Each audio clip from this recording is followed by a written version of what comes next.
Hello friends, welcome back to my channel early learn with DDR. বন্ধুরা, আজকে আবারও নিয়ে চলে এসেছি তৃতীয় শ্রেণী কিশোরলয় বইয়ের আরেকটি নতুন চ্যাপ্টার। তো আজকের চ্যাপ্টারটির নাম হচ্ছে ঢেউয়ের তালে তালে, পিনাকি রঞ্জন চট্টোপাধ্যায়ের লেখা। তাহলে চলো গল্পটি পড়ে নেওয়া যাক।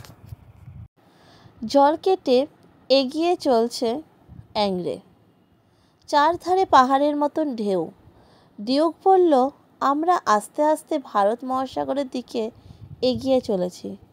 আজ সকাল থেকে একটা বিরাট কচ্ছপ চলেছে আমাদের পেছন পেছন। সমুদ্রের আর একজনের সঙ্গেও বেশ ভাব জমে উঠেছিল, কিন্তু ব্যস্ত থাকায় তাকে বিশেষ সময় দিতে পারিনি আমরা। আজ দুজনের মন খারাপ, কারণ সে আর আসছে না। সে হলো আমাদের ছোট্ট পাখিটা। আবার সেক্সটেন্ট নিয়ে বসেছে ডিউক। আমি প্রায় নিঃশ্বাস বন্ধ করে আছি, জানতে না কোনো ভয় নেই আর। আমরা পার হয়ে চলেছি পথ। এদিকে পথ ঠিক করার আমাদের অবস্থা জানার উত্তেজনায় আমি সমুদ্রের জলে চা বানিয়েছি। বমি হয় আর কি। খটকা লাগছে অকারণে। ডিউক ঠিক তো? ওর সেক্সটেন্টে ভুল নেই তো? না, ওর কোনো ভুল নেই। ভাবতে ভীষণ ভালো লাগছে, এতদিন ধরে বারবার বিপর্যস্ত হবার পর আজ ঠিক পথ পেয়েছি। মনের আবেগ আর কাকে জানাবো। অকারণে গলা ছেড়ে গান গাইছি। জানি না আগে পালের শুশুকগুলো তাইতেই পালালো কিনা। ডিউক বলে উঠল, এসো আজকের দিনটায় একটা কিছু করি। কি করা যায়? রসগোল্লা খাওয়া যাক। টিনে ভরা রসগোল্লা খেতে খেতে নৌকার দুপাশে দুজনের হেলান দিয়ে বসে আছি। চারধারে শুধু জল আর জল, শুধু জল আর জল। টিন শেষ হয়ে গেলে যখন ছুঁড়ে ফেলে দিলাম, তখন দু এক ফোঁটার রস গায়ে এসে পড়ল। তাড়াতাড়ি পিঁপড়ে উঠবে ভেবে সমুদ্রের জল দিয়ে ধুচ্ছি। দেখি ডিউক হাসতে হাসতে গড়িয়ে পড়ছে। সে মনে করিয়ে দিল, পিঁপড়েকে এখানে আসতে হলে প্রায় 200 মাইল সাঁতরে আসতে হবে।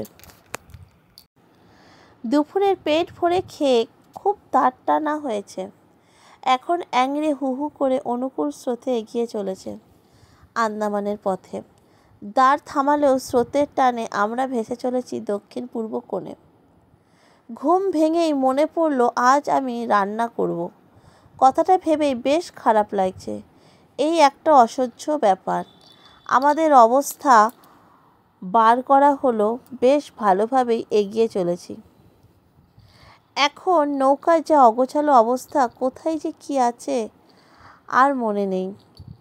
একটা জমানো দুধের টিন খুঁজতেই আধ ঘন্টা লাগলো।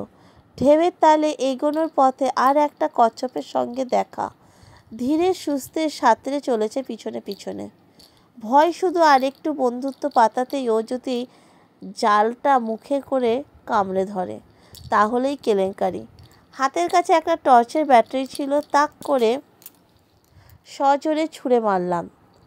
ডিউক হো হো করে হেসে উঠল, আর কচ্ছপটা আদর করলাম ভেবে এগিয়ে এলো। অ্যাংরেতে ওঠে আর কি। সত্যি, অ্যাংরের চারধারে যেন এখন চিড়িয়াখানা হয়ে উঠেছে। নানা রঙের মাছেরাই এখনকার সবচেয়ে বড় দর্শনীয় বস্তু। আজকে ঠিক করা হলো ধরা হবে দুপুরের দিকে, কিন্তু আমরা বন্ধু বনে গেছি। তখনও আমি লড়ে যাচ্ছি ধরবো বলে, অন্তত একটাকে। হঠাৎ আওয়াজ করে ডিউক ঝাঁপিয়ে পড়ে জলে। আমার মাছ ধরা বন্ধ হলো। চারদিকে লক্ষ্য রাখতে বসলাম। তারপর আমি স্নান করেছি, শরীরটা যেন জুড়িয়ে গেল। আমরা আস্তে আস্তে অসাবধানী হয়ে উঠছি। ঠিক হলো হাঙর তারাবার কালি জলের চারধারে ছড়ানো হলো। দুপুরের দিকে একটু ঢুলুনি এসেছে সবে। ডিউকের ধাক্কায় ঘুম ভেঙে উঠে দেখি এক সাংঘাতিক কাণ্ড। বিরাট বড় একটা মাছ আর কচ্ছপের লড়াই চলেছে তখন। তাড়াতাড়ি অ্যাংরেকে দূরে সরিয়ে নিয়ে যাওয়া হলো। তো বন্ধুরা, গল্পটা তো আজকে আমি পড়ে ফেললাম, কিন্তু কোয়েশ্চেন অ্যান্সার ডিসকাশন আমি কালকের থেকে করব। আজকের মতো এতটুকুই থাকলো। ভিডিও ভালো লাগলে লাইক করবে, সাবস্ক্রাইব করবে, বন্ধুদের সাথে শেয়ার করবে। আর কালকে ঠিক দেখা হবে একই সময়। Tata, bye bye.